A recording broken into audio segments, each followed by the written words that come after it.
Minus 30 degrees, frozen winds cutting through Siachen. A soldier presses the starter on the generator and prays that it comes alive. For years, hidden taxes meant even simple spares, a radio battery, a drone rotor, a tank gear would cost more than what they should. That meant fewer supplies at the post and thinner margins of survival on the frontier. But now, a quiet reform in Delhi is echoing all the way to these icy ridges.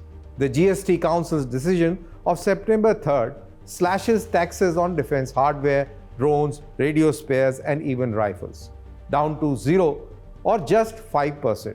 So let's decode how this fiscal reform is transforming combat readiness and why it matters as much for a soldier's morale in Jaisalmer as it does for deterrence in Ladakh.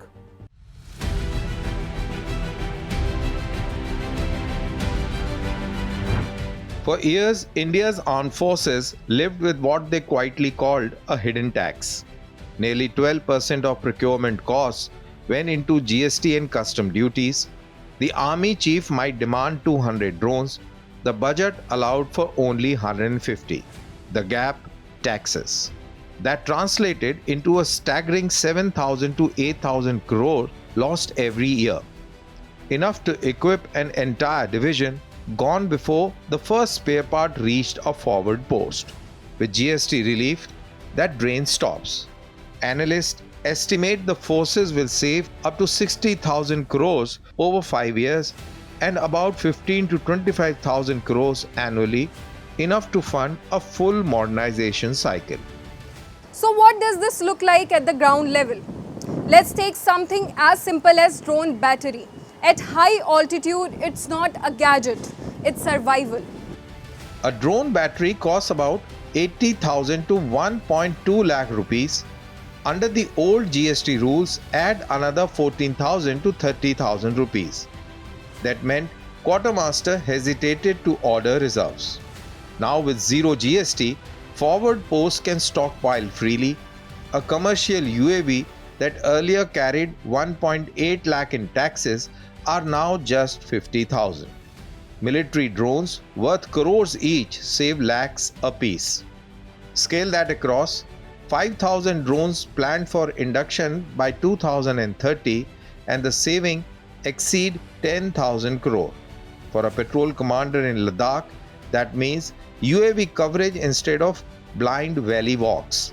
For a junior commissioned officer in Siachen, it means drone batteries aren't rationed like rations themselves. But readiness isn't only about spares and weapons, it's about morale. This year, 1.47 lakh crores goes into salaries and pension. Until now, families in cantonments paid GST on groceries, school fees, medicines, even uniforms. That bite was invisible but real. With GST rationalization, households stretch their rupees further. A sepoy's family doesn't delay buying appliances. A veteran in Jaipur finds his medicine lighter on the wallet. Local markets in Jalandhar, Pune and Ambala revive as defense families spend more. For widows and dependents, it's dignity and security.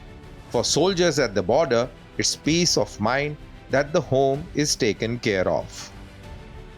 When families feel secure, soldiers can fight with complete focus. That's why both the army chiefs and the CDS have welcomed this reform, as it directly strengthens preparedness on the front lines. In April and July, the army chief called for highest operational preparedness. The CDS highlighted new BRO roads and bridges, but what use are roads without equipment to move forward? Now with GST relief, Western formations can induct more tanks, artillery and surveillance gear. Northern formations can field drones, night vision goggles and high-altitude logistic vehicles. By 2027 readiness matrix, from ammunition reserves to platform uptime, are projected to rise by 15 to 20%, number that translates into real battalions, real deterrence. GST 2.0 will be written in Delhi as a tax reform, but in Siachen, it will be remembered as a readiness reform. It means rifles with spares, drones with charged batteries, radios that don't fall silent. And in Jodhpur or Trivandrum, it would be remembered as a morale reform. Families that feel secure, veterans who feel valued, cantonments that thrive. Because at the end of the day, national security is not just about tanks and missiles, it's about the confidence of a soldier on the ridge. And the comfort of his family way back home, that's the real dividend of GST 2.0.